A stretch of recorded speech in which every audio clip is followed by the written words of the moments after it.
Hi, hello and welcome. Oh, sorry. Hi, hello and welcome. আজকে আমি আপনাদের জন্য অসম্ভব আর বেসম্ভব যাই বলুন না কেন সেই রকম বেসম্ভব একটি টিউটোরিয়াল কিন্তু নিয়ে এসেছি। আজকে আমি আপনাদেরকে একদিনই ফটোশপ শিখিয়ে ফেলবো। সত্যি আপনি টাইটেলে কিন্তু ভুল দেখেন নাই। ফটোশপে যা প্রয়োজন একজন ডিজাইনার হিসেবে আপনাকে প্রত্যেকটা টুলই কিন্তু শেখাবো। আর কোনো প্রবলেমে যদি পড়েন তাহলে তো আমি আছি, কমেন্ট করুন, আমি আপনাকে রিপ্লাই দিব। আর এছাড়াও আপনি কিন্তু আমাকে পেতে পারেন আমার বিভিন্ন সোশ্যাল মিডিয়া পেজে, সাপোজ ফেসবুক। একদিনে ফটোশপ শেখার পর্বে আপনাকে স্বাগতম। এই পর্বটাতে আমি ফটোশপের যে বেস্ট ফিচারগুলো ডিজাইন করার ক্ষেত্রে বেস্ট টুলগুলো আপনাকে প্রতিনিয়ত ইউজ করতে হবে সেই টুলগুলোর সাথে পরিচয় করে দিব। তাহলে সর্বপ্রথম আপনাকে একটা আর্টওয়ার্ক নিতে হবে, নিয়ে ফাইল নিউ, যেমনটা আপনাকে দেখাচ্ছিলাম বিজনেস কার্ড তৈরি করার টিউটোরিয়ালে, নিয়ে আপনি যে কোনো সাইজের একটা ডকুমেন্ট নেবেন, অথবা এখান থেকে ইউএস পেপার সাইজ বা international paper size. International paper size হচ্ছে A4 পেপার, আর ইউএস পেপার হচ্ছে 11 ইঞ্চি বাই 8.5 ইঞ্চি পেপার। আমি এখান থেকে ওকে করব, একটা ডকুমেন্ট নিলাম। ওকে, সবচাইতে বেশি যে টুলটা আমি এখানে ইউজ করব এই প্যানেল থেকে, এখানে অনেকে আছে আপনাকে একটা একটা করে টুল পরিচয় করে দিবে যেটার বাস্তব ব্যবহার কিন্তু আপনি জানবেন না, বা আপনার প্রথমেই সবগুলো টুল চিনে আপনার আসলেই কোনো কাজ নেই। আপনি রিয়েল লাইফ প্রজেক্ট থেকে যদি আপনি শিখতে পারেন তাহলে সেটা আপনার জন্য বেটার হবে। তো ফটোশপের সবচাইতে বেশি যে টুলটা ব্যবহার হয় সেটা হচ্ছে সিলেকশন টুল। এই টুলটা আপনি আমার অন্য টিউটোরিয়ালে যেমনটা দেখেছেন, যে কোনো একটা অবজেক্টকে আপনি সিলেক্ট করতে হবে। এখানে যে অবজেক্টটা আছে এটাকে আপনি সিলেক্ট করতে হবে। কী দিয়ে সিলেক্ট করবেন? সিলেকশন টুল দিয়ে। এটাকে আপনাকে নাড়াইতে হবে, আপনার নাড়ানোর দরকার আছে। সেক্ষেত্রে আপনি কী দিয়ে ধরে নাড়াবেন? এটাকে সিলেকশন টুল দিয়ে ধরে নাড়াবেন। সিলেকশন টুল দিয়ে ধরলে এটাই নড়বে কেন? এখানে তো আরও একটা থাকতে পারে। এখানে আমি আরেকটা কালার দিব এটাকে। এখন আপনি এটাই কেন নড়বে? এখানে আমি এটাতে ক্লিক করে এটাই নড়ছে, আবার এটাতে ক্লিক করলে এটা নড়ছে। এটা কেন? এখানে ক্লিক করলে তো এই হলুদটা নড়ার কথা, বাট উপরটা নড়ছে। এখানে মজার বিষয় হচ্ছে সিলেকশন টুল, এই টুলটা সিলেক্ট থাকা অবস্থায় উপরে কিন্তু আপনার কিছু মেনু থাকবে সবসময়, এগুলোকে আপনাকে লক্ষ্য করতে হবে কখন কোনটা অ্যাক্টিভ আছে। এক্ষেত্রে আমি এখানে অটো সিলেক্ট বলে একটা অপশন আছে, এই অটো সিলেক্টটাতে আমি সিলেক্ট করে এখান থেকে ড্রপ ডাউন মেনু থেকে লেয়ার সিলেক্ট করে দেবো। তাহলে এখানে যে লেয়ারগুলো আছে এই লেয়ারগুলো সিলেক্ট হবে। যে লেয়ারটাতে ক্লিক করে টান দেবেন ওইটা সিলেক্ট হবে। এই পর্যায়ে আপনি নিশ্চয়ই ভাবছেন লেয়ার কী জিনিস। তাহলে লেয়ার বুঝতে হলে আপনাকে বুঝতে হবে আপনি লেয়ার শব্দটার সাথে কি পরিচিত। আপনারা সাধারণত বার্গার খাওয়ার সময় 2-3 লেয়ারের বার্গার খাওয়া খুব পছন্দ করেন, যে জাম্বো সাইজের যে বার্গারটা 2টা লেয়ার থাকে চিজের বা আপনি যেটাই বলুন না কেন, সেখানে লেয়ার বিষয়টা কিন্তু আপনি ওইখানে ভালোভাবে পরিচিত। 2-3টা চিজের 2টা থাকে। এখন দেখুন, লেয়ার বলতে আমি বোঝাচ্ছি এখানে 2-3টা অংশ আছে এই ডিজাইনটার, একটা সাদা অংশ, একটা হলুদ অংশ, একটা গোলাপি বা এটা যে কালারই বলুন না কেন সেটা একটা অংশ। 3টা অংশ আছে এখানে। তাহলে 3টা অংশের মধ্যে এই নিচে যে সাদা অংশটা, এটা গোলাপি অংশের, হলুদ অংশের কারণে দেখা যাচ্ছে না, এবং হলুদ যে লেয়ার সেটার কিছু অংশ গোলাপি লেয়ারটার কারণে দেখা যাচ্ছে না। এটা কারণ হচ্ছে এই গোলাপি লেয়ারটা সবার উপরে আছে এবং এই হলুদ লেয়ারটা তার এই লেয়ারটার নিচে আছে এবং সাদা লেয়ারটা সবার নিচে। এখন আপনি নিশ্চয়ই ভাবছেন এই লেয়ারটা কোনটা উপরে কোনটা নিচে আছে সেটা আপনাকে জানতে হবে। আর সেটা জানতে হলে আপনাকে ফটোশপের লেয়ার প্যালেটটার সাথে পরিচিত হবে, এবং ডিজাইনের ক্ষেত্রে এই সিলেকশন টুলের পরে সবচাইতে গুরুত্বপূর্ণ যে প্যানেলটি আপনাকে শিখতে হবে সেটা হচ্ছে লেয়ার। সেটা আপনি এখানে দেখতে পাচ্ছেন, এই যে এই প্যানেলটি। এটা যদি আপনি এখানে দেখতে না পান, অ্যাজ অলওয়েজ আপনাকে উইন্ডো মেনুতে যেতে হবে, লেয়ারে ক্লিক করতে হবে। এটা গায়েব, উইন্ডো এবং লেয়ারে ক্লিক করলে এটা আসবে। এখানে যে টিকমার্ক দেয়াগুলো আছে সেগুলো হচ্ছে এখানে এই প্যালেটগুলো এখানে অন করা আছে। তো ওয়ার্ক স্পেস সাজানো নিয়ে কিন্তু আপনার একটা বেস্ট টিউটোরিয়াল আছে আমার, সেটা আপনি দেখতে পারেন। আমি এখানে এটা টান দিয়ে এনে ছেড়ে দিব। এখানে আমি লেয়ার দেখতে পাচ্ছি। কিছুক্ষণ আগে আমি আপনাকে যেটা বলছিলাম যে 3টা অপশন আছে বা 3টা জিনিস আছে এই ডিজাইনের মধ্যে, সাদা, হলুদ এবং গোলাপি। তাহলে আপনি এখানে দেখুন, এই লেয়ার প্যানেলের মধ্যে 3টা জিনিস আছে, সাদা, হলুদ এবং গোলাপি। অলরাইট, তারপর আমি যদি এখানে আরেকটা লেয়ার অ্যাড করি, এখন দেখুন এখানে আরেকটা লেয়ার তৈরি হয়েছে। এখানে আমি সবুজ কালার দিব, এখন হয়ে গেল 4টা লেয়ার। এবার আপনার লেয়ার সম্বন্ধে আপনার বুঝতে বাকি নাই যে কোনটা লেয়ার কিভাবে কাজ করে। এই সবুজটাকে এখন যদি আমি টান দিয়ে এই গোলাপিটার নিচে নিয়ে আসি, আপনি দেখুন গোলাপিটার নিচে এখানে সাদা একটা মার্ক আসছে, তার মানে এটা গোলাপিটার নিচে। আপনি যদি এখন হলুদটার নিচে নিয়ে আসেন, এখানে একটা সাদা মার্ক আসছে, এখন সেটা হলুদটার নিচে। আপনি এটাকে টান দিয়ে যদি এখানে নিয়ে আসেন, এখানে নিয়ে আসার সাথে সাথে আপনি দেখতে পাচ্ছেন যে একটা কালার চেঞ্জ হচ্ছে। এখানে ছেড়ে দিলে এটা ওই অবস্থানে আসবে। এবার আপনি জেনে নিলেন যে লেয়ার কিভাবে উল্টা পাল্টা করতে হয়, যে উপরে নিলেন নিচে নিলেন। আচ্ছা, লেয়ারে আমি তো এইখানে একটা এই ইলিপস টুল ড্রয়িং করে একটা নতুন লেয়ার তৈরি করলাম। আপনি যদি আপনার নিজের মঞ্চে যে এখানে একটা খালি লেয়ার তৈরি করবেন, তাহলে আপনি কীভাবে তৈরি করবেন? এই লেয়ার প্যালেটের নিচে আপনাকে কতগুলো বাটন আছে। সর্বার ডান পাশে যে বাটনটা সেটা হচ্ছে ডিলিট। এটাতে যদি আমি ক্লিক করি আর যে লেয়ারটা সিলেক্ট আছে এই লেয়ারটা ডিলিট হয়ে যাবে। অবশ্যই আমাকে জিজ্ঞেস করছে ডিলিট করবে কি না। ফটোশপ বেশ ভদ্র, ডিলিট করার আগে কিন্তু আমাকে জিজ্ঞেস করছে। আমি বলবো ইয়েস। আমি যদি ভবিষ্যতে তাকে মুখ বন্ধ করায় দেয় যে তুই এই কথা আমাকে আর কখনো বলবি না, তাহলে ডোন্ট শো মি অ্যাগেইন। সে আমাকে আর এই প্রশ্ন কখনোই করবে না। ইয়েস। ওকে, এই পর্যায়ে আপনি আর একটা নতুন লেয়ার নেবেন। আমি এই বাটনটাতে ক্লিক করব, নতুন একটা খালি লেয়ার তৈরি হয়ে গেছে। এই খালি লেয়ারটাতে আপনি একটা কালার দিয়ে, যে কোনো এক কালার দিয়ে ফিল করবেন। সেক্ষেত্রে আপনার হাতে এই টুল প্যালেটের মধ্যে কালারের দুইটা অপশন রয়েছে। উপরে একটা কালার, এটা নিচে একটা কালার। উপরের কালারটাকে বলা হয় ফোরগ্রাউন্ড কালার, মানে মাথার পাশে। আর এটা হচ্ছে ব্যাকগ্রাউন্ড, মানে পিছনের, মানে আপনার পিছনে যেটা আছে কালার সেটা। আমরা ফটো তুলতে গেলে অনেক সময় বলি ব্যাকগ্রাউন্ডটা ভালো দেখে তুলতে হবে। সো বুঝতেই পারছেন, এটা হচ্ছে ব্যাকগ্রাউন্ড, এটা হচ্ছে ফোরগ্রাউন্ড। এখন এই যে খালি লেয়ারটা, এটাকে আপনি যদি ফিল করতে চান, আপনি দুইভাবে ফিল করতে পারেন। আমি হলুদ কালার দিয়ে ফিল করব, ফোরগ্রাউন্ড কালার দিয়ে। এখন এখানে একটা টুল আছে, এটার নাম হচ্ছে গ্রেডিয়েন্ট টুল। এটা দিয়ে গ্রেডিয়েন্ট কালার নেওয়া হয়। আপনি দেখবেন যে এক পাশে লাল, এক পাশে নীল, এক পাশে হলুদ, এক পাশে কালো, ওই ধরনের কালার নেওয়ার জন্য কিন্তু এই টুলটা ব্যবহার করা হয়। এটাতে যদি আপনি ক্লিক করে ধরে রাখেন, আপনি এখানে একটা বাকেট পাবেন, মানে রঙের বালতি পাবেন। এখন উপরের লেয়ারে যে কালারটা আছে এবং এই বাকেট নিয়ে যদি আপনি এখানে ক্লিক করেন, উপরে যে কালারটা আছে এটা দিয়ে কিন্তু এই লেয়ারটা ফিল হয়ে যাবে। আপনি দেখতে পাচ্ছেন এই লেয়ারটা ফিল হয়ে গেছে। এখন নিচের লেয়ারগুলো যে আছে সেটা আপনি কীভাবে দেখতে পাবেন? এইখানে যে একটা চোখ আছে, এটা দিয়ে আপনি হাইড এবং এটা দিয়ে আপনি ভিজিবল এবং ইনভিজিবল করতে পারেন। এখন আপনি নিচের জিনিসগুলো আপনি দেখতে পাচ্ছেন। আচ্ছা, এই পর্যায়ে আমি আবার এটাকে ডিলিট করে দিলাম। তাহলে আপনি দেখলেন যে কীভাবে একটা খালি লেয়ার নিতে হবে এবং এই লেয়ারটাকে ফিল করতে হবে। আচ্ছা, খালি আমি আরেকটা লেয়ার নিব।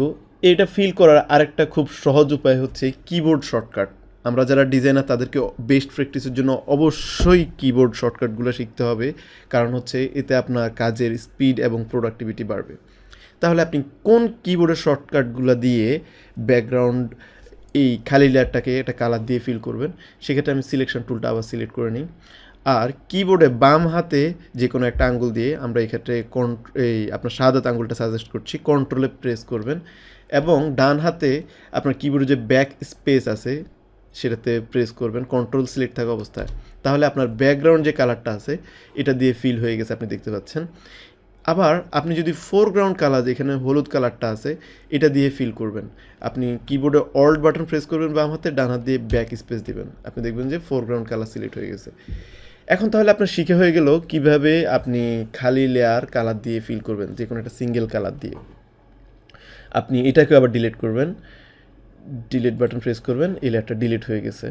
আর উপরে নিচে নেওয়ার জন্য তো আপনি জানেনই কীভাবে উপরে নিচে নিতে হবে লেয়ার। ওকে, তারপর আপনার এখানে যদি বেশ কয়েকটা লেয়ার থাকে, আপনি ডিজাইনের সুবিধার জন্য আমরা কিন্তু ফটোশপের ওয়েবসাইট ডিজাইন করার ক্ষেত্রে বা বিভিন্ন প্রিন্ট ডিজাইন করার ক্ষেত্রে 60 থেকে 70, ইনফ্যাক্ট 500-600 লেয়ার পর্যন্ত হতে পারে একটা ডিজাইনে, বা আরও বেশি হতে পারে। সেক্ষেত্রে আমরা অর্গানাইজ করার জন্য সাপোজ হলুদ এবং গোলাপি এই দুটো হচ্ছে এক ক্যাটাগরি, এবং সবুজ আর এই ডাবল ক্লিক করে আমি অন্য একটা কালার নিলাম, এই কালার হলো একটা ক্যাটাগরি। এই দুইটাকে আমি সিলেক্ট করব, একটা সিলেক্ট করে এরপর কিবোর্ডে কন্ট্রোল ধরে এখানে আরেকটা ক্লিক করলে দ্বিতীয়টাও সিলেক্ট হবে। আর আপনি যদি কন্ট্রোল না ধরেন, একটাতে ক্লিক করলেন আবার আরেকটাতে ক্লিক করলেন, যে কোনো একটা সিলেক্ট হবে। তাহলে দুইটা সিলেক্ট করে এবার কিবোর্ডে কন্ট্রোল জি গ্রুপ করে নিলাম। এখন এই গ্রুপ যে লেখাটাতে আমি ডাবল ক্লিক করে গ্রিন GREN, এখন আমি কিবোর্ডে এন্টার দিব। এই দুইটাকে আমি একটা গ্রুপ করে ফেললাম। এবার একসাথে দুইটাকে আমি হাইড করতে পারবো অথবা অন করতে পারবো। আবার এই দুইটাকে আমি সিলেক্ট করব। এছাড়াও আপনি কিবোর্ড যে কোনো একটাতে ক্লিক করবেন, আপনি অনেক সময় এখানে অনেক লেয়ার থাকলে আপনি খুঁজে পাবেন না যে কোনটা বা আপনি কোনটা আপনি গ্রুপ করতে চান। সেক্ষেত্রে আপনি এটাতে একটা ক্লিক করবেন এবং কিবোর্ডে শিফট ধরে আপনি যেই লেয়ারটা অন্য যে লেয়ারটা সিলেক্ট করতে চান সেম গ্রুপে সেটাতে ক্লিক করবেন। এখন দেখুন এখানে ওই দুইটা সিলেক্ট হয়ে গেছে অটো। এবার Ctrl Z দিয়ে আপনি গ্রুপ করে নিন, এটার নাম দিন রেড আর ইডি, লাল গ্রুপ। ওকে, এখন দেখুন আমি দুইটা গ্রুপ করে নিলাম। এই পর্যায়ে আপনার গ্রুপ কিভাবে করতে হয়, নতুন লেয়ার কিভাবে নিতে হয়, লেয়ারে কালার কিভাবে দিতে হয়, এগুলো কিন্তু আপনার শিখে হয়ে গেছে। আর এছাড়াও আমি Ctrl Z দিয়ে যে কাজটা করলাম, এই কাজটা আপনি এই দুইটা লেয়ার সিলেক্ট থাকা অবস্থায় এখানে একটা বাটন আছে দেখবেন, ফোল্ডার বাটন। এটা যদি আপনি ক্লিক করেন দেখবেন যে এখানে একটা গ্রুপ তৈরি করে নিছে। আর কিবোর্ড শর্টকাট হিসেবে তো আমি বলছি Ctrl Z এখানে আপনি দিলেন আর ইডি এন্টার। আচ্ছা, এর পরবর্তী যে দুইটা অপশন আছে, তিনটা অপশন আছে, এটা হচ্ছে ফাংশন বা লেয়ারের যে একটা লেয়ারে অনেকগুলো আপনি ব্লেন্ডিং মোড অ্যাপ্লাই করতে পারবেন। ব্লেন্ডিং মোড নিয়ে কিন্তু আমার একটা আলাদা একটা টিউটোরিয়াল আছে, সেখানে প্রত্যেকটা লেয়ারে আপনি এখানে ডাবল ক্লিক যদি করেন, এইখানে যে যতগুলো অপশন আছে এই অপশনগুলো কী কাজ করে, কী কাজের জন্য আপনি ব্যবহার করবেন, সেজন্য আমার একটা আলাদা টিউটোরিয়াল আছে, লেয়ার টুলের ভিডিও টিউটোরিয়াল, আপনি সেটা দেখবেন, তাহলে এখানটার যে অপশনগুলো আছে সেটা ক্লিয়ার হয়ে যাবেন। আর এখানে আরেকটা টুল আছে, সেটা হচ্ছে মাস্ক। হ্যাঁ, এই মাস্ক টুল হচ্ছে ডিজাইনের জন্য বা ফটো এডিটরদের জন্য ভয়াবহ ভয়াবহ ভয়াবহ গুরুত্বপূর্ণ টুল। মাস্ক যেই অপশনটি আছে এটাকে আপনাকে অবশ্যই জানতে হবে আপনি যদি ভালো ডিজাইনার হতে হবেন অথবা ফটো এডিটর হতে চান। এই পর্যায়ে আমি আপনাকে মাস্ক কীভাবে করতে হয় সেটা শেখাবো এবং মাস্ক কেন করবেন। তাহলে মাস্ক শেখার জন্য আমি আমার কিবোর্ডে কম্পিউটার থেকে দুইটা ছবি নিয়ে আসতে হবে আপনার জন্য। কী ছবি আনবো আপনার জন্য? আমার কম্পিউটারে যে কী ছবি আছে আমি নিজেই জানি না। অলরাইট, আমি এখান থেকে একটি ছবি অন করব, এখানে এনে ছেড়ে দিব, ড্র্যাগ করে এনে আপনি একটা প্লাস বাটন দেখতে পাচ্ছেন, এখানে এনে ছাড়লে কিন্তু এই ডকুমেন্টটা অন হবে। আর আপনি যদি উপরে এখানে বারে এনে ছাড়েন, এখানে একটা প্লাস বাটন দেখা যাচ্ছে, নতুন একটা ডকুমেন্ট সে ওপেন করে নেবে। ওকে, এই ছবিটার সাথে আমি আরেকটা ছবির জোড়া লাগাবো, সেটা হচ্ছে এই ছবিটা, এটাকে আমি এখানে আরেকটা প্লাস। এখন আপনি চাচ্ছেন না ধান ক্ষেতের সাথে সরিষা ক্ষেত যোগ করবেন ধান ক্ষেতের জায়গায়, তাহলে আমি এখান থেকে এই ছবিটাকে টেনে ক্লিক করে এটার উপরে এনে ছেড়ে দিব। এটাকে আপনি আরেকভাবে আনতে পারেন, এখানে যে ডকুমেন্টটা আছে এটার মধ্যে আপনি রাইট বাটন ক্লিক করলেন, ডুপ্লিকেট লেয়ার, আর এই লেয়ারটার নাম হচ্ছে বাংলাদেশ 2-3, এটাতে আপনি বাংলাদেশ 2-3 সিলেক্ট করবেন ড্রপ ডাউন মেনু থেকে, ওকে করবেন, এই ছবিটা এখানে এসে গেছে। এখন আপনি সরিষা ক্ষেতটাকে এখানে যদি দেখাইতে চান আর পিছনের যে সাদা আকাশ সেটাকে যদি চেঞ্জ করতে চান, এটা আপনি বেশ কয়েকভাবে করতে পারেন। তো আমি যেহেতু মাস্ক শিখাবো আপনাকে, আমি এই পর্যায়ে শুধু মাস্ক টুলটা ব্যবহার করব। এটাতে Ctrl T প্রেস করে আমি বড় করে নিলাম। তাহলে আমি আপনাকে আবার দেখাচ্ছি আমি এখানে বড় করার কাজটা কিভাবে করলাম। এটা আপনাকে প্রায় করতে হবে বিভিন্ন এলিমেন্ট ছোট বড় করার ক্ষেত্রে। লেয়ারটা সিলেক্ট করবেন ক্লিক করে, এখানে দেখতে পাচ্ছেন এই লেয়ারটা সিলেক্ট করা আছে, কিবোর্ডে Ctrl T দিলে আপনি এই জিনিসটা ছোট বড় করার জন্য যে প্যাডেলটা, সেই প্যাডেলটা পাবেন। এটা আপনি এখান থেকেও পেতে পারেন। এডিট, এই লেয়ারটা অবশ্যই সিলেক্ট থাকতে হবে, এডিট, ট্রান্সফর্ম এবং স্কেলের মধ্যে আপনাকে ক্লিক করতে হবে, স্কেলে ক্লিক করতে হবে। এখন দেখেন কতটা কমপ্লেক্স, আর আপনি খুব সহজে কিবোর্ডে বাম হাতে, কিন্তু ডান হাত কখনোই কিবোর্ডে ইউজ করবেন না, বাম হাতে Ctrl T। এখন এটাকে আমি টেনে বড় করে নিলাম আমার সুবিধার জন্য, কিন্তু আপনি কিবোর্ড ফটোশপে এভাবে ছোট ছবি বড় করলে কিন্তু তার কোয়ালিটি হারায় যাবে, এবং সে ছোট জিনিসটাকে বড় করলে আপনি তো বুঝতেই পারছেন এটা পিক্সেলেটেড হয়ে যাবে। আচ্ছা, এখানে আমি নিচের যে ব্লু স্কাইটা আছে, এই স্কাইটা আমার ভালো লাগছে, কিন্তু এই ছবিটা ভালো লাগছে, এটার স্কাইটা ভালো লাগেনি, সেক্ষেত্রে আমি মাস্ক করে নিচের স্কাইটাকে দেখাবো। এখন মাস্ক বলতে আপনি কি বুঝেন? সাপোজ আপনি ফটোশপ চিনেন না, ফটোশপে আপনার সাথে কোনো সম্পর্ক নাই, আপনি মাস্ক শব্দটার সাথে কীভাবে পরিচিত? নিঃসন্দেহে আপনার মনে আসছে যে আপনারা মুখের মধ্যে মাস্ক পরে থাকি, নিজের মুখটাকে হাইড করে, কখনো নিজেকে গোপন করার জন্য অথবা অন্যকে ভয় দেখানোর জন্য মাস্ক পরে থাকি। তাহলে মাস্কের মানে হচ্ছে আপনার মুখের জায়গায় মুখ থাকবে, জাস্ট আপনি এটাকে কিছু একটা দিয়ে ঢেকে দিবেন। ফটোশপেও ঠিক তাই, আপনার যেই লেয়ারটাতে আপনি মাস্ক করবেন ওই লেয়ারটাকে সিলেক্ট করে এখানে মাস্ক বাটনটাতে ক্লিক করবেন। এখন আপনি এটা হচ্ছে আপনার মুখ, এখানে একটা মাস্ক এসে গেছে সাদা। এখন আপনাকে দুইটা জিনিস বুঝতে হবে, সাদা এবং কালো। ফটোশপের মধ্যে মাস্কের ক্ষেত্রে দুইটা মাস্ক ব্যবহার হয়, এখানে অন্য কোনো কালারের এখানে জায়গা নেই, সাদা অথবা কালো। সাদা মাস্ক পরলে আপনার মুখ দেখা যাবে, কালো মাস্ক পরলে আপনার মুখ ঢেকে যাবে। কি বুঝলেন? ফটোশপের মধ্যে সাদা কাপড় দিয়ে যদি আপনি কোনো কিছু ঢাকেন ওইটা দেখা যাবে, কালো কাপড় দিয়ে যদি কোনো কিছুকে ঢেকে দেন সেটা মুছে যাবে। এখন আমি এই লেয়ারটাকে মাস্ক করছি, এখন এখানে কি কালার আছে? সাদা কালার, তার মানে সব কিছু দেখা যাচ্ছে। এখন আমি আপনাকে যেটা বলছিলাম কি কালার দিয়ে ব্রাশ করলে বা কি কালার দিলে দেখা যাবে না, ও হ্যাঁ আপনি ঠিক বলছেন, সেটা হচ্ছে কালো। এবার আপনার এখানে ফোরগ্রাউন্ড এবং ব্যাকগ্রাউন্ড কালার, যে দুইটা কালার আমি কথা বলছিলাম, এখানে সাদা এবং কালো সিলেক্ট করা আছে। এখানে কোনো কারণে যদি ফোরগ্রাউন্ড কালার পুরোপুরি ব্ল্যাক না হয়, আপনি এইখানে যে উইন্ডোটা আছে এটাতে, এটার সবচেয়ে নিচের কর্নারে এসে কালো কালারটা পাবেন 000। ওকে, আমি আবার দেখাচ্ছি এই কালারটা কীভাবে সিলেক্ট করতে হবে। যেই কোনো টুল এখানে সিলেক্ট থাকা অবস্থায় কালোর উপরে ক্লিক করবেন এবং এটা ড্র্যাগ করে নিচে আনবেন, ওকে করবেন, কালো। এবার আপনাকে কিবোর্ডে আরেকটা নতুন টুলের সাথে পরিচিত হতে হবে, সেটা হচ্ছে ব্রাশ টুল। ব্রাশ টুলটা কিবোর্ডে হচ্ছে বি, আর এখানে টুলের উপর থেকে আপনি যদি গণেন এখানে আসলে ব্রাশ আইকনটার সাথে আপনারা সবাই পরিচিত, রং করার ক্ষেত্রে এই ব্রাশটা ব্যবহার হয়। এই ব্রাশটা নিলাম। ব্রাশ টুল শেখার জন্য আপনাকে ব্রাশ টুল সিলেক্ট করার সাথে সাথে, যেমনটা বলছিলাম এর আগে, এখানে যে টুলটাই সিলেক্ট করেন না কেন উপরে এটার রিলেটেড আপনি কতগুলো টুলস কিন্তু আপনি পেয়ে যাবেন। এক্ষেত্রে ব্রাশের সাইজ বড় করতে পারবেন, ব্রাশের সাইজ ছোট করতে পারবেন, ব্রাশে যেটা আপনি ড্রয়িং করবেন সেটা আপনি অপাসিটি বলতে হচ্ছে গাঢ়ত্ব বলতে আপনার একটা কালার কি 100% ব্ল্যাক হবে নাকি 50% ব্ল্যাক হবে, সেটা আপনি এখান থেকে নিয়ন্ত্রণ করতে পারবেন। আপাতত আমরা এটাকে 100% রাখছি ডিফারেন্সটা বোঝানোর জন্য আপনাকে। আর ব্রাশের সাইজ ছোট বড় করার জন্য এখানে সাইজ দেখতে পাচ্ছেন, এখানে যে এই আইকনটি আপনি সাইজ বাড়ানোর জন্য 5000 পর্যন্ত নিতে পারবেন, ছোট করার জন্য এখানে আনতে পারবেন না। হার্ডনেস মানে হচ্ছে শক্ত এবং কোমল। এটা যদি সবার উপরে নিয়ে আসেন এটা একদম শক্ত হয়ে যাবে, এবং আর এটা যদি কমায় দেন তাহলে এটা কোমল হবে। কোমল এবং শক্ত দিয়ে আমি কী বোঝাচ্ছি এটা একটু পরে আপনি বুঝতে পারবেন। ওকে, আর এখানে অনেক ধরনের ব্রাশ আছে এবং ফটোশপের ব্রাশ কিনতেও পাওয়া যায়। আমি বেসিক ব্রাশের কথা বলছি, আপনার মাস্কের ক্ষেত্রে বেসিক ব্রাশগুলোই দরকার হবে। ওকে, এই পর্যায়ে আমি এই লেয়ারে এই মাস্ক যেটা আমি নিলাম কিছুক্ষণ আগে, এটা কিন্তু আমার অরিজিনাল মুখ, আর এটা হচ্ছে আমি সাদা কাপড় দিয়ে ঢেকে দিলাম। আপনাকে এই সাদা কাপড় সিলেক্ট করতে হবে। সাদা কাপড় সিলেক্ট থাকা অবস্থায় খুব গুরুত্বপূর্ণ, কিন্তু ভালো করে লক্ষ্য করুন, এই সাদা কাপড়ে ক্লিক করতে হবে। এই যে সাইড কোনো একটা ব্র্যাকেট দেখতে পাচ্ছেন, এটা কিন্তু এখানেও আসে। সাদায় থাকা অবস্থায় এখানে টুল বক্স থেকে নেবেন ব্রাশ নিয়ে উপরে থাকবে কালো কালার। এখান থেকে আপনি ব্রাশ যদি ছোট বড় করতে হয়, আমি যেমনটা বলছিলাম ছোট বড় এখান থেকে করতে পারবেন। এছাড়াও কিবোর্ডে শর্টকাট কিবোর্ড আছে থার্ড ব্র্যাকেটের সাথে আমরা পরিচিত। থার্ড ব্র্যাকেটের বাম পাশটা যদি দেন ছোট হবে, ডান পাশটা কিবোর্ডে যদি ক্লিক করেন বড় হবে।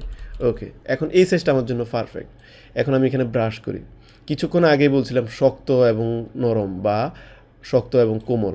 এখন দেখছেন এখানে যে এজ মানে কাছাটা, সেটা আপনি একেবারে হার্ড। এখন এটাকে যদি আমি কোমল করে দিই তাহলে আপনি দেখবেন যে এখানে একটা ফেদার সফট দেখছেন। আশা করি জিনিসটা আপনি এনজয় করছেন। এবার আপনি কিছুক্ষণ আগে আপনাকে বলছিলাম যে অপাসিটি হচ্ছে গাঢ়ত্ব। এই সময়টাতে আমি যখন একবার ব্রাশ করছি, একবারে নিচের যে লেয়ারটা সেটা কিন্তু দেখা যাচ্ছে, নীল আকাশটা দেখা যাচ্ছে। কারণ হচ্ছে আমার এখানে যে লেয়ারটা আছে এটাকে আমি কালো মাস্ক দিয়ে ঢেকে দিচ্ছি, যার ফলে আমার চেহারা নিচে যেই পিছনে যে অংশ আছে, পিছনে যে ব্যাকগ্রাউন্ডটা আছে সেটা দেখা যাচ্ছে এখানে। ওকে, এখন আমি গাঢ়ত্ব কমায় দিয়ে যদি এখানে ব্রাশ করি, এখন দেখুন হালকা হয়ে মাস্ক হচ্ছে, একটু সাদা থেকে যাচ্ছে, একটু নিচের লেয়ারটা দেখা যাচ্ছে। আমি এইভাবে হালকা করে এইভাবে ব্রাশ করার চেষ্টা করব।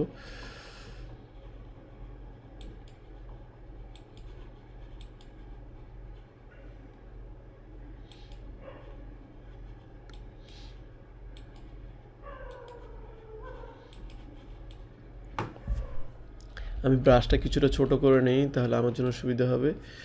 ঠিক এখানে এই কাজটা করা যাবে না, যেহেতু ব্যাকগ্রাউন্ডে একটা ছেলের ছবি দেখা যাচ্ছে। সেক্ষেত্রে আমি অন্য জায়গাগুলোতে করব, এই অংশটা আমি করব না। এটা পুরোপুরি পারফেক্ট ডিজাইন হবে না, বাট আপনাকে মাস্ক বোঝানোর জন্য আশা করি যথেষ্ট এই ছবিটা।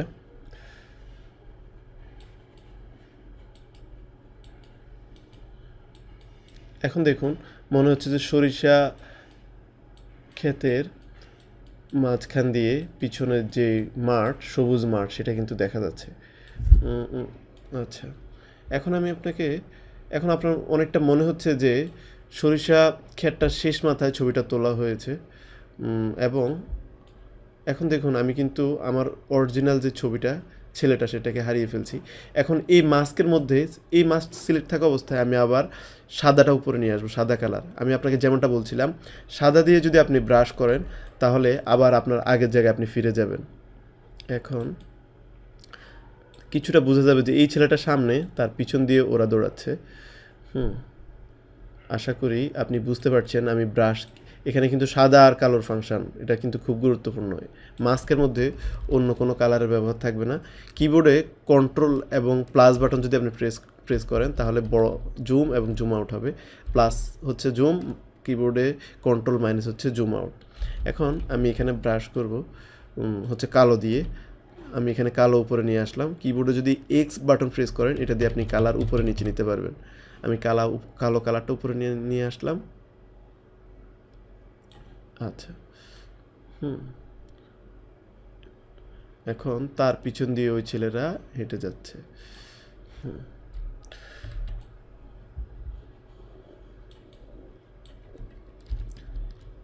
তাহলে আশা করি মাস্কটা কেন ব্যবহার করছি আপনার এই পর্যায়ে এসে আপনার বুঝতে আর বাকি নেই। আর যদি না বুঝেন তাহলে তো আপনাকে এই অংশটা আবার রিপিট করতে হবে, দেখতে হবে বারবার। এখন দেখুন, আমার এই লেয়ারটাকে আমি একটু আগে যেমনটা দেখাচ্ছিলাম যে লেয়ার হাইড করার যে বিষয়টা, এটা আমি হাইড করে দিই, এটা হাইড করে দিলাম। এখন দেখুন কি জিনিস ছিল আর কি হয়ে গেল এটা থেকে। এবার আমি নিচের লেয়ারটা হাইড করে দিব। এখানে আমি নতুন একটা লেয়ার নিব এবং ব্যাকগ্রাউন্ড কালার ইয়েলো, এখানে যে কালারটা আছে এই কালারটা দিয়ে ফিল করবো। তাহলে আমি ডিফারেন্সটা বুঝতে পারবো আমি এই ছবিটাতে কী করেছি। এই ছবিটাতে মাস্ক দিয়ে এই সাদা অংশগুলা আমি হাইড করে দিয়েছি। এখন আপনি যদি এই সাদা অংশটাতে কিবোর্ডের শিফট ক্লিক করে এখানে একটা ক্লিক করেন তাহলে মাস্ক হাইড হয়ে যাবে। তাহলে আপনি দেখতে পারবেন আগের ডিফারেন্সটা কি আর এই কী। ঠিক এই কাজটা কিন্তু আপনি এই ছবিটা পার্মানেন্টলি মুছে দিয়ে, এখানে আরেকটা টুল আছে, এখন সেই টুলটার সাথে আমি আপনাকে পরিচয় করিয়ে দিচ্ছি। ইরেজ টুল। এটা হচ্ছে আমরা কাঠ পেন্সিলের সাথে যে একটা টুল ব্যবহার করি কাঠ পেন্সিলে লেখা মোছার জন্য, এটাও সেই ইরেজ টুল। এই টুলটা আমি ফটোশপে একেবারেই ব্যবহার করি না, কারণ হচ্ছে এটা দিয়ে যে কাজটা করব সেই কাজটা আমি মাস্ক দিয়ে করি। কারণ হচ্ছে আমি মাস্ক দিয়ে করলে আমি আমার পুনরায় যেখানে ছিলাম সেখানে আমি ফিরে যেতে পারছি, কিন্তু ইরেজ টুল দিয়ে যদি কোনো কিছু মুছে দেই সেটা পার্মানেন্টলি ডিলিট হয়ে যাবে। আশা করি আপনি বুঝতে পেরেছেন কেন আমি মাস্ক টুলটা ব্যবহার করব ইরেজ টুলের পরিবর্তে। এখন আমি কোনো কিছুই দেখতে পাচ্ছি না পরিবর্তন, কারণ হচ্ছে আমি মাস্কটা ডিঅ্যাক্টিভেট করে রেখে দিয়েছি, কারণ এখানে আপনি ক্রস দেখতে পাচ্ছেন। আমি আবার কিবোর্ডে শিফট ক্লিক করে এই মাস্ক আইকনে একটা ক্লিক করব, মাস্কটা চলে আসছে। এখন দেখুন আপনার ছবিটা চেঞ্জ হয়ে গেছে। এইভাবে ফটোশপে কিন্তু 4-5টা লেয়ার ম্যানিপুলেট করে মাস্ক করে অসম্ভব সুন্দর ছবি তৈরি করা হয়, অসম্ভব ছবি এডিট করে তৈরি করা হয়। আশা করি মাস্ক জিনিসটা আপনার বোঝা হয়ে গেছে। এই পর্যায়ে মাস্ক, আরেকটা মাস্ক আছে, এটা হচ্ছে লেয়ার মাস্ক, আরেকটা হচ্ছে ক্লিপিং মাস্ক। সেই মাস্কটাও খুব গুরুত্বপূর্ণ। আপনারা অনেক সময় দেখবেন যে আপনার নাম বা বিভিন্ন নামের মধ্যে ব্যাকগ্রাউন্ডের ছবিটা দেওয়া আছে। এখন আমি এই দুইটা লেয়ারকে সিলেক্ট করে রাইট বাটন ক্লিক করে মার্জ, এখানে একটা অপশন আছে মার্জ লেয়ার্স, দুটো লেয়ার একটা লেয়ার হয়ে গেছে। এখন দেখুন, এখন আলাদা কোনো কিছু নেই, বাট আমি দুইটা লেয়ারকে মার্জ করে নতুন একটা লেয়ার তৈরি করব। সেক্ষেত্রে কিবোর্ডে একটা শর্টকাট আছে, সেটা হচ্ছে অল্ট শিফট কন্ট্রোল। বাম হাতে 3টা বাটন ধরে ডান হাতে কিবোর্ডে ই বাটন প্রেস করবেন। দেখবেন যে নিচের দুইটা লেয়ার মিলে উপরে একটা লেয়ার তৈরি হয়েছে। এবার আপনি নিচে দুইটা হাইড করে দিলে কোনো সমস্যা নেই, যে লেয়ারটা আছে এটা একটা লেয়ারে কিন্তু ওই ইমেজটা হয়ে গেছে। এবার আপনি ইচ্ছা করলেন এটাকে একটা গোল বলের মধ্যে নেবেন, আমাদের বাংলাদেশের ম্যাপের মাঝখানে যে বলটা আছে সেটার মধ্যে নেবেন। এখান থেকে আপনি টুলস থেকে এবার আপনাকে এই টুলসটার সাথে পরিচিত হতে হবে। এখানে ডিফল্ট এই রেক্ট্যাঙ্গেল টুলটা দেওয়া থাকবে। রেক্ট্যাঙ্গেল মানে চার কোণা যে ইয়েটা, বর্গক্ষেত্রটা বা আয়তক্ষেত্র। এখানে প্রথম যে অপশনটা সেটা সিলেক্ট থাকবে রেক্ট্যাঙ্গেল। এখানে আপনি যদি চাপ দিয়ে ধরে রাখেন তাহলে এখানে আরও কতগুলা টুল বের হয়ে আসবে। এই টুল প্যালেটের মধ্যে যে টুলটার পাশে এই ছোট্ট একটা আইকন দেওয়া আছে, আপনি দেখুন ছোট্ট একটা অ্যারোর মতো, এটা যেখানে আছে সেখানেই বুঝতে হবে ওই টুলটার সহকারে আরও কিছু টুল আছে। আপনি এখানে চাপ দিয়ে ধরে রাখলে এখানে আরও টুলস পাবেন। আমি ইলিপস টুলটা নিলাম। এবার আমি একটা ইলিপস ড্রয়িং করলাম। ইলিপসটা পুরোপুরি তো ইলিপস হয় নাই। ইলিপস মানে হচ্ছে চাঁদের মতো গোল হবে, এটা হয়ে গেছে একটা ডিমের মতো, এটা আমি ডিলিট করে দিলাম। চাঁদের মতো গোল করতে হলে আমাকে কী করতে হবে? কিবোর্ডে আমি বাম হাতে কিবোর্ডে শিফট প্রেস করব এবং এটাকে বড় ছোট করার চেষ্টা করব। আপনি দেখবেন এখন এটা অ্যাকুরেট শেপ হবে। এই পর্যায়ে কিন্তু আপনি নতুন একটা টুলের সাথে পরিচিত হলেন, সেটা হচ্ছে ইলিপস টুল। আমি কিবোর্ডে কন্ট্রোল প্রেস করে কিছুক্ষণ আগে যেটা দেখালাম, প্যাডেলটা আনবো বড় ছোট করার, এটাকে আমি এবার বড় ছোট করতে পারবো। মাস্ক, ক্লিপিং মাস্ক যেটার কথা বলছিলাম। এখন আপনি এই সাদা লেয়ারটাকে নিচে নিয়ে আসবেন। ক্লিপিং মাস্ক করার জন্য আপনি যেই লেয়ারটাকে মাস্ক করবেন সেটাকে উপরে নিতে হবে, আর যেই শেপের মধ্যে বা যেই জিনিসটার মধ্যে মাস্ক করবেন সেটাকে নিচে রাখতে হবে। এখন আমি সাদার উপরে এই সবুজটা দিয়ে মাস্ক করব। এটাকে আমি সাদাটাকে নিচে নিয়ে নিলাম, সবুজ যে ছবিটা, এবং এটার মধ্যে রাইট বাটন ক্লিক করলাম, ক্রিয়েট ক্লিপিং মাস্ক যেটার কথা আমি আপনাকে বলছিলাম। এখন দেখুন আমি যদি অন্য একটা ব্যাকগ্রাউন্ড অন করি, অথবা এখানে যদি হলুদ যে ব্যাকগ্রাউন্ডটা আছে এটাকে যদি এখানে নিচে নিয়ে আসি সাদার নিচে, আর এটাকে যদি আমি অন করে দেই, এখন দেখুন এটা কেমন দেখাচ্ছে। আমি এখানে একটা ডার্ক কালার নিলাম, অল্ট ব্যাক স্পেস দিলে এখানে যে ব্যাকগ্রাউন্ড কালার আছে সেটা দিয়ে ফিল হবে, কন্ট্রোল ব্যাক স্পেস। এখন দেখুন আপনি এই মাস্কটা দিয়ে, ক্লিপিং মাস্ক দিয়ে কী করা যায়। ক্লিপিং মাস্ক আবারও বলে রাখি, ক্লিপিং মাস্ক খুব সহজ। যেই লেয়ারটা দিয়ে মাস্ক করবেন সেটা উপরে থাকবে, আর যেখানে মাস্ক হবে, যেই শেপ বা যে জিনিসের মধ্যে মাস্ক হবে সেটা নিচে থাকবে। আবার রাইট বাটন ক্লিক করে এটাকে আমি রিলিজ করে দিই, তাহলে আপনি বুঝতে পারবেন রিলিজ ক্লিপিং মাস্ক। এই সাদা লেয়ারটা নিচে আছে যেটার মধ্যে মাস্ক হবে, আর মাস্ক যেটা দিয়ে করবো সেটা উপরে থাকবে, right button create clipping mask. আচ্ছা, এই কাজটা এখন আমি আমার নামের মধ্যে করতে পারবো। সাপোজ এবার আমি টেক্সট টুল নিব, টেক্সট টুল। আমি আপনাকে আর কি বলবো, আপনার ডিজাইন করার ক্ষেত্রে আপনার যে কোনো ডিজাইনের মধ্যে লেখা থাকবে, সেক্ষেত্রে আপনাকে তো অবশ্যই এই টুলটার সাথে পরিচিত হতে হবে। আমি এবার টুলসটা টি দিয়ে কিন্তু দুইভাবে লেখা যায়। আপনি জাস্ট ক্লিক করলেন, এখান থেকে লেখা শুরু করে দিলেন, অথবা এটা হচ্ছে এক লাইনের জন্য। এখানে নতুন দুটি লেয়ার তৈরি হয়ে গেছে, সে দুটো আমি ডিলিট করে দিলাম সিলেক্ট করে কিবোর্ডে ব্যাক স্পেসের মাধ্যমে। আবার টি সিলেক্ট থাকা অবস্থায় আপনি এভাবে ড্রাগ করে ছেড়ে দিলেই এখানে একটা লেয়ার টেক্সট বক্স আসলো। এখানে আপনি যা লেখেন সব এই লেয়ারের ভিতরে থাকবে। দেখুন অটো নিচে লেয়ারে চলে আসছে, আমি কিন্তু এন্টার বাটন প্রেস করিনি, এই বক্সের মধ্যে লেখা হবে। আর এর আগে যেটা করছিলাম, এখানে যদি টেক্সট ডায়েরি লিখতে থাকি এটা কিন্তু শেষ মাথায় চলে যাবে, ফটোশপের আপনার যে আর্ট ওয়ার্ক সেটা পার হয়ে যাবে, বাট লেখা শেষ হবে না। সো আশা করি টেক্সট টুল নিয়ে আপনাকে ডিটেলস অনেক কিছু জানতে হবে, সেটা নিয়ে আলাদা অবশ্যই টিউটোরিয়াল আছে বা থাকবে, সেগুলো আপনাকে দেখতে হবে। এই পর্যায়ে আমি শুধুমাত্র এই টুলটার যেই টুলসগুলো গুরুত্বপূর্ণ সেই টুলসগুলোর সাথে কিন্তু আমি আপনাকে পরিচয় করে দিচ্ছি। টেক্সট, এখন আমি এখানে লিখব নাসের, NASER।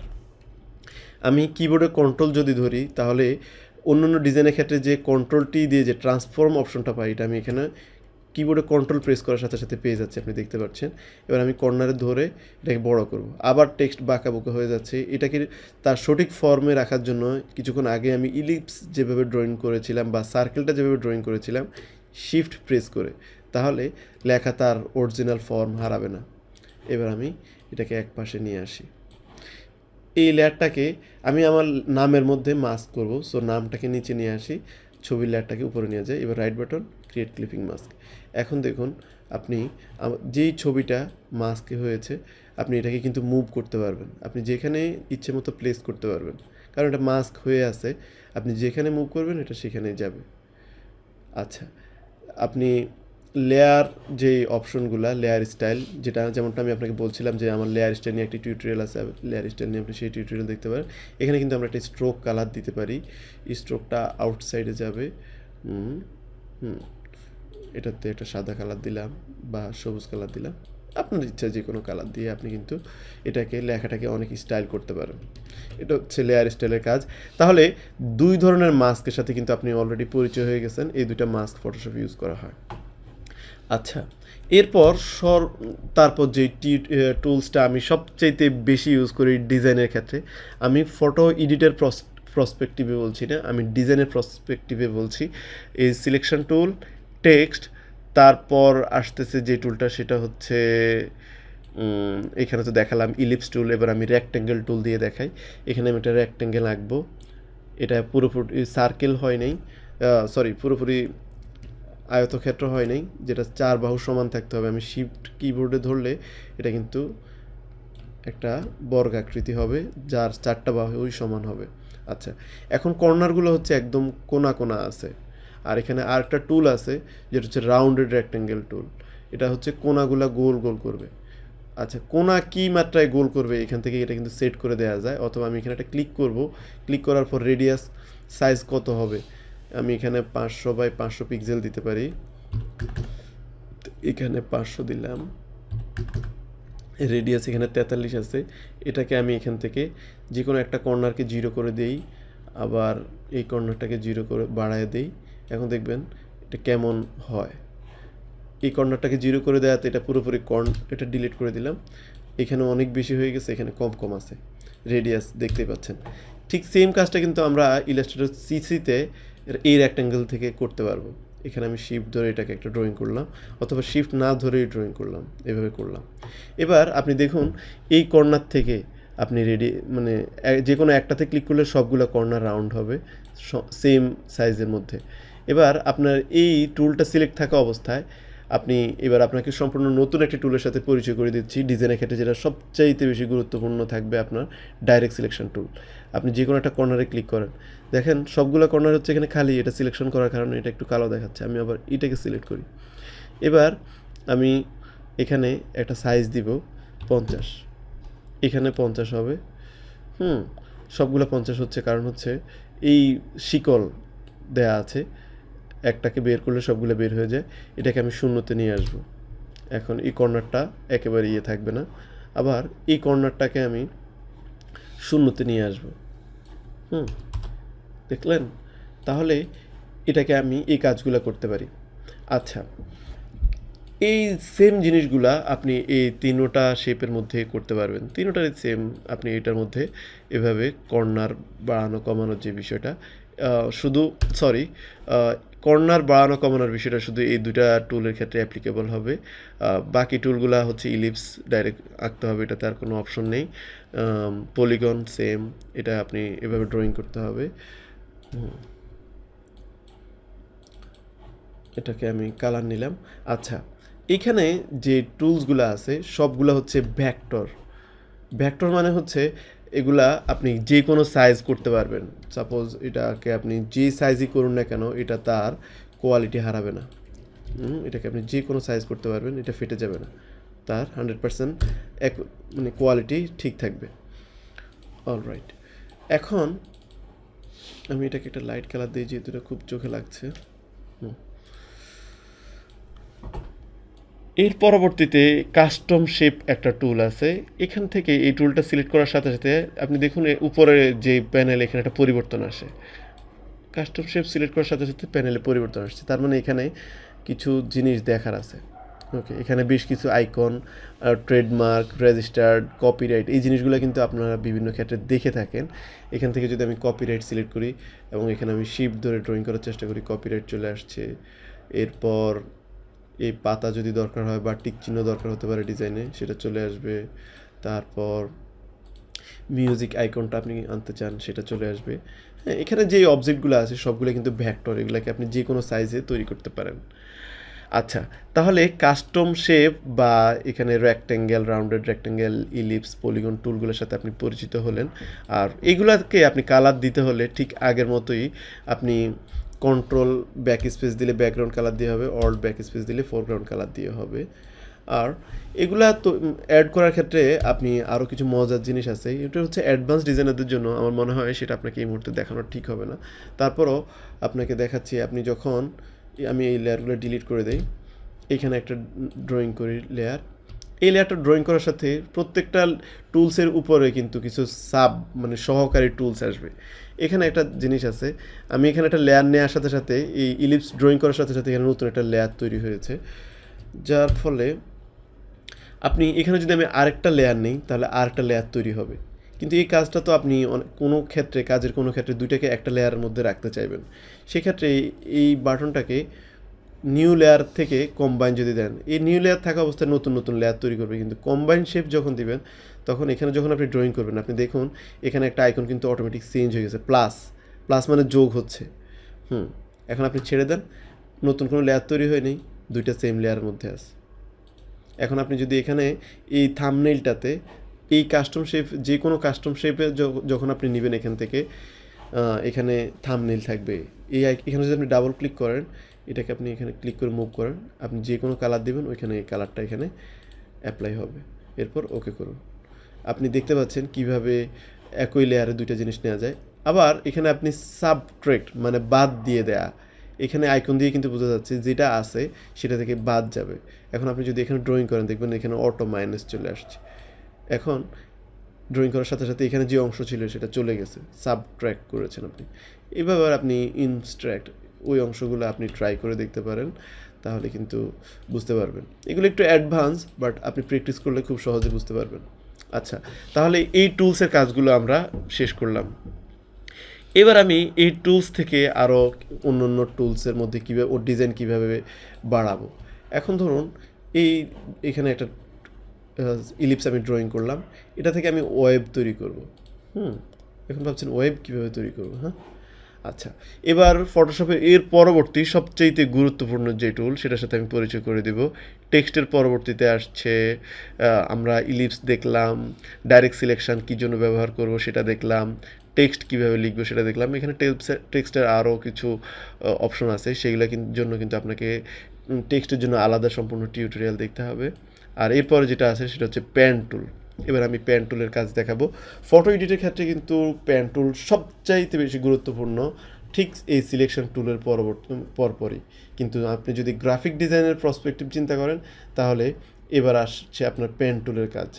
এখানে আপনি চাপ দিয়ে ধরলে কতগুলা অপশন আসবে, সবগুলো কিন্তু আপনার এখন দরকার হবে।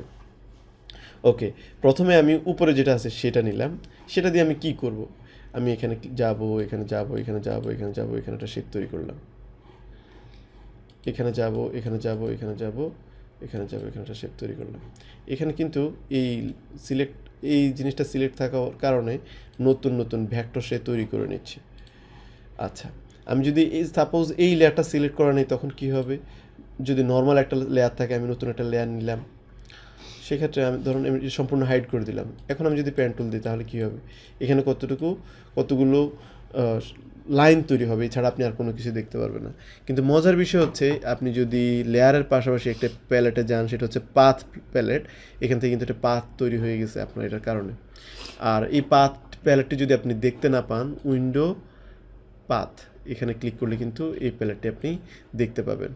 ওকে, আর এই পাথটা ভিজিবল আছে কারণ হচ্ছে আমি পাথের লেয়ারটা সিলেকশন করার রেখেছি। এখন দেখুন এখানে আর কোনো কিছু আপনি দেখতে পাচ্ছেন না, বাট এই পাথটা আপনি পরবর্তীতে আবার কাজে লাগাতে পারবেন। যখন পাথ লেয়ারে প্যালেটে যাবেন, পাথের এই লেয়ারে ক্লিক করবেন, এটা কিন্তু এখন সিলেকশন অবস্থায় আছে, এই পাথটা সিলেকশন অবস্থায় আছে। এখন পেন টুলের মধ্যে যে আপনি এটাতে আপনার এখানে আবার ডাইরেক্ট সিলেকশন টুলের দরকার হবে। ডাইরেক্ট সিলেকশন টুলের জায়গায় এখানে আছে পাথ সিলেকশন টুল। আমরা তখন এই টুলটা নিয়ে আলোচনা করিনি। এই পর্যায়ে আমি পাথ সিলেকশন টুলটা ব্যবহার করব। এখন যদি আমি এখানে ক্লিক করি, দেখেন যে পাথটা সিলেক্ট হয়ে গেছে। পাথ সিলেক্ট করে আপনি কী করবেন? পাথ সিলেক্ট করতে এই মুহূর্তে আপনার কোনো কাজ নেই। আপনি এটাকে একটা সিলেকশন নিয়ে এখানে আপনি একটা কালার দিবেন, হয়তো আপনার উদ্দেশ্যটা এমন হতে পারে, তাই না? এবার আমি সিলেকশন টুলে যেটাকে মুভ করতে পারবো, আমি লেয়ারে যাব, এটাকে মুভ করব। দুটো লেয়ার একটা লেয়ার মধ্যে হয়ে গেছে, যেহেতু আমরা এটার জন্য হলুদটার জন্য নতুন কোনো লেয়ার নেইনি। ওকে, আমি এটি সব ডিলিট করে দেবো, এগুলো আমার কোনো দরকার নেই। আমার দরকার হচ্ছে শুধু পাথ যেটা ছিল সেটা। ওকে, আমি যদি পাথ ফেলেটে যাই, আমার পাথটা যেটা ছিল সেটা কিন্তু এখনও রয়ে গেছে। আবার পাথ সিলেকশন টুলে যাব। পাথ থেকে আমরা কীভাবে সিলেকশনে গেলাম? পাথ সিলেকশন টুল, এটা সিলেক্ট হলো। এবার আমি যদি পাথটা সিলেক্ট করা অবস্থায় কন্ট্রোল এন্টার দেই, এটা থেকে কিন্তু আমি সিলেকশন তৈরি করতে পারবো। এখন ভাবছেন আমি সিলেকশন এটা দিয়ে তৈরি করবো কেন? সিলেকশন করার জন্য তো আরও অনেক টুল আছে। ওকে, সিলেকশন করার জন্য বাকি যে টুলগুলো আছে সেগুলোর সাথে আমি আপনাকে পরবর্তীতে পরিচয় করে দেব। প্রথমেই আমি যেহেতু ডিজাইন প্রসপেক্টিভ চিন্তা করছি, সেক্ষেত্রে আমি এখান থেকে আবার শুরু করলাম।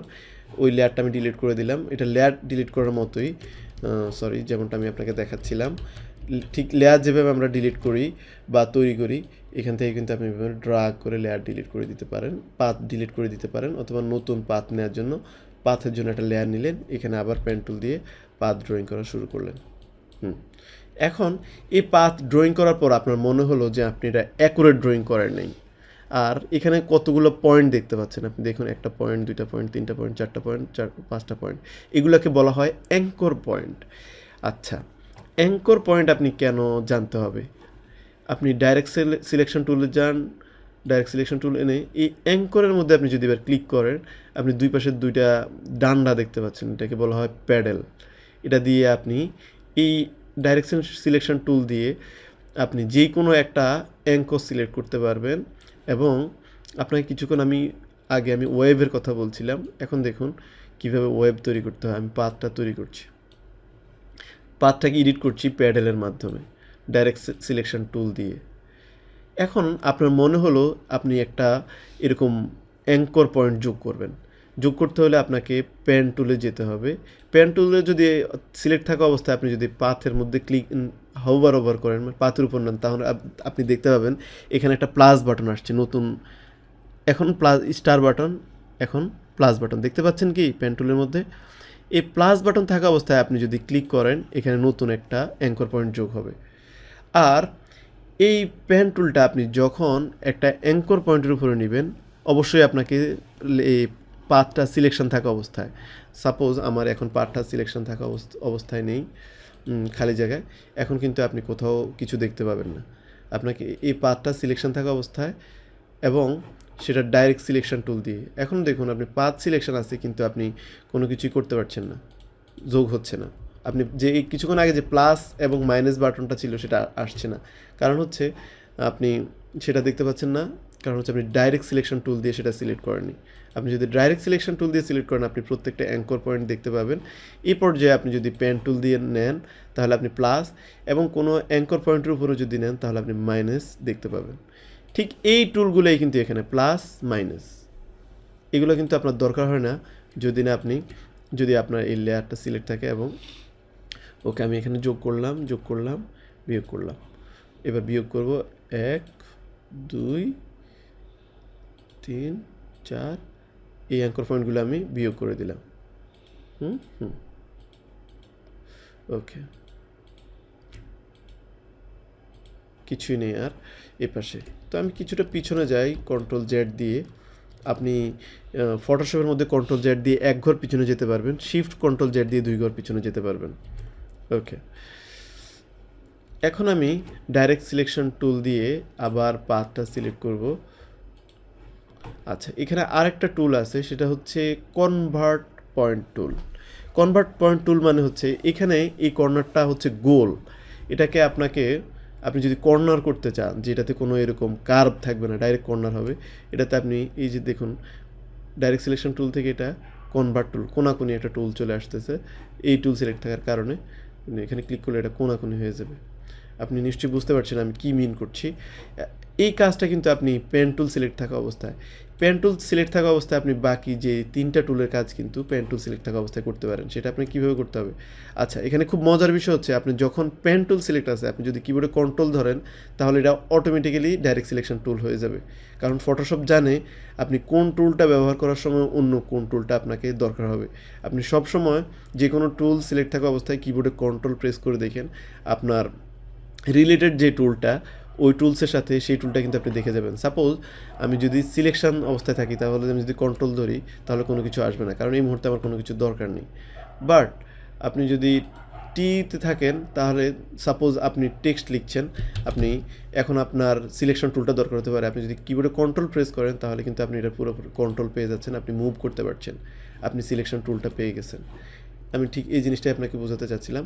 ওকে, এরপর যে আমি যেখানে ছিলাম আবার সেখানে ফিরে আসি। পাথ টুল, আপনি ডাইরেক্ট সিলেকশন টুল দিয়ে পাথ সিলেক্ট করলেন এবং এটা কনভার্ট করবেন পেন টুল দিয়ে। কনভার্ট করার জন্য আপনি এই টুলটা সিলেক্ট না করে আপনি খুব সহজেই সেটা করতে পারেন কিবোর্ডে অল্ট প্রেস করে। অল্ট প্রেস করে এটার উপরে যান। এটা আপনার বাম হাত দিয়ে কিবোর্ডে অল্টার যেটা বলেন আর কি আমি সেটাকে বলছি অল্ট, সেটা প্রেস করে আপনি যদি অ্যাঙ্কর পয়েন্টের উপরে যে ক্লিক করেন তাহলে এটা কর্নার হয়ে যাবে। এখন ভাবছেন আপনি কেন কর্নার করবেন। এখন আমি এই পাথগুলো ডিলিট করে দিই, এগুলোর আমার কোনো কাজ নেই। আমি এখন আপনাকে ঢেউ শিখাবো কীভাবে ঢেউ তুলতে হয়। ওকে, আমি সাপোজ এরকম একটা অবজেক্ট নিলাম, সেটাকে আমি অল্ট ব্যাক স্পেস দিয়ে ফোরগ্রাউন্ড কালার দিয়ে ফিল করলাম। এখানে ফোরগ্রাউন্ড কালার, নতুন লেয়ার। এখন এই ইলিপস টুলটাকে আমি কীভাবে ওয়েবে রূপান্তর করতে পারি, এখন আমাকে কোনো সন্দেহ নেই যে ডাইরেক্ট সিলেকশন টুলের সহায়তা নিতে হবে। আমি ডাইরেক্ট সিলেকশন নিব, এই পাথে এটাতে ক্লিক করব, এখানে টেনে নিয়ে আসব। আচ্ছা, এই প্যাডেলে ধরবো ডাইরেক্ট সিলেকশন টুল দিয়ে, তারপর এটাকে এখানে টেনে নিয়ে আসব। আবার এটাকে এখানে কিছুটা তুলে দিব, এই প্যাডেলটাকে এখানে টেনে নিয়ে আসবো। তাহলে আপনি দেখতে পাচ্ছেন আমি কিভাবে ওয়েব তৈরি করছি ডাইরেক্ট সিলেকশন টুল দিয়ে, সামান্য একটা থেকে ইলিপস থেকে। তাহলে আপনি নিশ্চয়ই বিভিন্ন ডিজাইনে এই ধরনের এলিমেন্ট দেখে থাকেন ওয়েব। এবার আমি আপনাকে ওয়েব তৈরি করা হয়ে গেল। ওয়েবের মধ্যে কিন্তু একটা ঢেউ থাকে না, বেশ কিছু ঢেউ থাকে। এবার আমি লেয়ারটা সিলেকশন টুল দিয়ে, সবসময় আপনি কিবোর্ডে ভি প্রেস করবেন সিলেকশন টুলে আসার জন্য, আর সিলেকশন টুলে তো আপনাকে বারবারই ফিরে আসতে হবে। এখন কিন্তু আমি এটাকে মুভ করতে পারছি। ওকে, এটাকে আমি আরেকটা কপি করে নিলাম, ডাইরেক্ট টেনে এনে এখানে, অথবা কিবোর্ডে কন্ট্রোল জে, আমি কন্ট্রোল জেড দিয়ে আনডু করে নিয়েছিলাম আপনার জানার জন্য। ওকে, এটাকে আমি উপরটাকে সাদা কালার দিব। আপনি যদি চান তাহলে এটাকে এখন কিছুটা নিচে নিয়ে আসবেন। এখন নিচের হলুদটা দেখা যাচ্ছে আর উপরে সাদাটা। আপনি যদি সাদাটাকে নিচে রাখতে চান, হলুদটাকে উপরে রাখতে চান, সেক্ষেত্রে সাদাটা কিছু উপরে উঠিয়ে নেবেন এবং লেয়ারে ড্রাগ করে হলুদটা নিচে নিয়ে আসবেন। এখন হলুদ লেয়ারটা নিচে চলে গেছে। এখন ওয়েব নিশ্চয়ই সমান হয় না, কোনটা উঁচু থাকে কোনটা নিচু থাকে। এবার আমি আবার ডাইরেক্ট সিলেকশনের হেল্প নিব ঢেউ নিয়ন্ত্রণের জন্য। সাদা লেয়ারটা সিলেক্ট করব, করে এই লেয়ারের মধ্যে ক্লিক করব এবং প্যাডেল দিয়ে এইখানে কিছুটা নামাই নিব।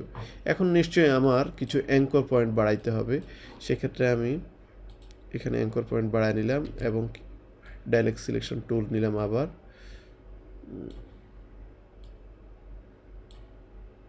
আপনি দেখতে পাচ্ছেন কীভাবে আমি নতুন ঢেউ তৈরি করে ফেললাম, উঁচু নিচু ঢেউ। এবার নিশ্চয়ই আপনি বুঝতে পারছেন কী জন্য আমি এই টুলগুলোকে সবচাইতে গুরুত্বপূর্ণ টুল হিসেবে নির্বাচন করেছি। তাহলে কি কি টুল দাঁড়ালো সবচেয়ে গুরুত্বপূর্ণ? সর্বপ্রথম গুরুত্বপূর্ণ টুল বললাম যে সিলেকশন টুল, মুভ টুল, বা এটাকে মুভ টুল বলে, আমি আপনাকে ভুলই বলছিলাম যে সিলেকশন টুল। আচ্ছা, মুভ টুল এটা হচ্ছে সবচাইতে বেশি গুরুত্বপূর্ণ। তারপর যে টুলটা সেটা হচ্ছে লেয়ার প্যালেট, উইন্ডো থেকে লেয়ার। তার পরবর্তীতে যেটা দেখিয়েছি সেটা হচ্ছে এই টুলগুলো, vector, rectangle, rounded rectangle, ellipse, polygon, line বা কাস্টম টুল। লাইন টুল দিয়ে আপনি জাস্ট ডাইরেক্ট লাইন তৈরি করবেন উপরে নিচে। আর এগুলোর কালার নিয়ন্ত্রণের জন্য তো এখানে থেকে আপনি কালার নিয়ন্ত্রণ করতে পারবেন। কালার নিয়ন্ত্রণ করার উপায়গুলো আমি আপনাকে দেখাচ্ছিলাম। দুইভাবেই কালার নিয়ন্ত্রণ করতে পারেন, এখান থেকে ডাবল ক্লিক করেও কালার নিয়ন্ত্রণ করতে পারেন এবং এই টুল সিলেক্ট থাকা অবস্থায় এখানে কালার নিয়ন্ত্রণ করতে পারেন। আশা করি এই টুলসগুলোর ব্যবহার আপনি শিখতে পেরেছেন। পেন টুল গুরুত্বপূর্ণ, খুবই গুরুত্বপূর্ণ।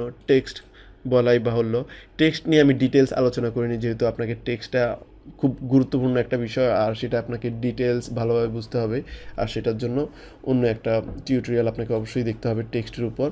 আর টেক্সটের জন্য বেশ কিছু মেনু থাকে, এখানে এ দেখতে পাচ্ছেন, এ দিয়ে। আর এটা যদি আপনি দেখতে না পান, উইন্ডোতে যে ক্যারেক্টার প্যালেটটি অন করতে হবে। আর ফোরগ্রাউন্ড ব্যাকগ্রাউন্ড কালার চিনলেন, কীভাবে সুইচ করতে হয়, এই বাটনে ক্লিক করে সুইচ করতে হয়, অথবা কিবোর্ডে এক্স প্রেস করে সুইচ করতে পারবেন। আর ক্লিপিং মাস্ক এবং মাস্ক, দুইটা মাস্কের সাথে আপনি পরিচিত হলেন। এই জিনিসগুলো যদি জানা থাকে তাহলে কিন্তু আপনি ফটোশপে যে কোনো ধরনের ডিজাইন তৈরি করতে পারবেন। আর ট্রান্সফর্ম টুল তো অবশ্যই জানতে হবে, ট্রান্সফর্ম কন্ট্রোল টি দিয়ে ট্রান্সফর্ম। হ্যাঁ, এই আপনি যদি এই টুলগুলোর সাথে পরিচিত হন, আপনি বেসিক যে কোনো ডিজাইন তৈরি করতে পারবেন, কোনো সন্দেহ নেই। আর এখানে অনেক টুল দেয়া আছে। এখানে বেশিরভাগ টুল কিন্তু ফটো এডিটের জন্য কাজে লাগে। আপনাকে যদি ডিজাইনার হতে হয়, এই টুলসগুলো কিন্তু এনাফ। আর অনেক সময় কন্ট্রোল দিয়ে জুম করার পর আপনি চিন্তা করবেন আমি ডানে বামে কীভাবে যাব। সেক্ষেত্রে আপনাকে স্পেস বাটন, কিবোর্ডে স্পেস বাটন প্রেস করার সাথে সাথে এখানে একটা হাত আসছে। আপনি দেখেন কিবোর্ডে স্পেস, আমি যেটা বলছি সবচাইতে বড় যে বাটনটা সেটা হচ্ছে স্পেস, সেটাতে প্রেস করবেন, এবার ক্লিক করে ড্র্যাগ করুন। আর ঠিক সেম কাজটা যদি আপনি এখান থেকে করতে না চান, এখানে একটা হাত আছে, সরি এই হাতটা আছে, এই হাত দিয়ে আপনি করতে পারেন, আপনাকে কোনো কিছু ধরতে হবে না। আর ঠিক সেম কাজটা আপনার মুভ টুল সিলেক্ট থাকা অবস্থায় কিবোর্ডে প্রেস করলে এই হাতটা আসবে, আপনি মুভ করতে পারবেন। আশা করি layer, direct selection tool, move tool, text tool, pen tool, তারপর হচ্ছে এখানে যে শেপ টুলগুলো আছে এগুলোর সাথে আপনি পরিচিত হলেন, এবং আশা করি আপনি বেসিক যে ডিজাইন এলিমেন্টগুলো সেগুলো চিনতে সক্ষম হয়েছেন। আর প্রত্যেকটা টুলসে কিন্তু আমি আলাদা আলাদা টিউটোরিয়াল করব, সেগুলো থেকে আপনি প্রত্যেকটা টুলস সম্বন্ধে বা প্যালেট সম্বন্ধে ডিটেলস জানতে পারবেন। আশা করি টিউটোরিয়ালটি আপনার বেশ কাজে লাগবে ডিজাইনার হওয়ার ক্ষেত্রে, বা আপনার ডিজাইনার হওয়ার পথে টিউটোরিয়ালটি বেশ হেল্পফুল হবে। তাহলে আজকে টিউটোরিয়ালটা কেমন এনজয় করলেন? আশা করি আজকে টিউটোরিয়ালের প্রত্যেকটা জিনিস আমি আপনাকে ভালোভাবে বোঝাতে সক্ষম হয়েছি। এছাড়াও কোনো প্রবলেম যদি আপনি ফিল করেন, কোনো স্পেশাল টুল নিয়ে যদি আপনি আমাকে টিউটোরিয়াল করতে বলেন, রিকোয়েস্ট করার জন্য অবশ্যই কমেন্ট করবেন, আর পরবর্তী ভিডিওর জন্য সাবস্ক্রাইব করেন। আর বলে রাখি, পরবর্তী যে টিউটোরিয়াল হবে সেটা হবে এক্সক্লুসিভ। আজকে যে এই টুলসগুলো নিয়ে আমি আলোচনা করেছি, আমি সম্পূর্ণ একটা ডিজাইন করব এই টুলসগুলো দিয়ে। আর আপনি জানলে হয়তো বা অবাক হবেন, গ্রাফিক রিভারে বেশিরভাগ টেমপ্লেটগুলো তৈরি হয় এই টুলসগুলো দিয়েই। এর বাহিরে আপনার কোনো টুলস দরকার হবে না, গ্যারান্টেড, আপনি যদি ইনভার্টো স্ট্যান্ডার্ড ডিজাইনার হতে চান। বিশ্বাস হচ্ছে না? বিশেষ না হলে পরবর্তী ভিডিওগুলোর জন্য অপেক্ষা করুন। আজকে যে টুলসগুলো ইউজ করেছি এর বাইরে কিন্তু আমি কোনো টুল ইউজ করব না, স্মরণ রাখবেন। আর সাবস্ক্রাইব করতে ভুলবেন না।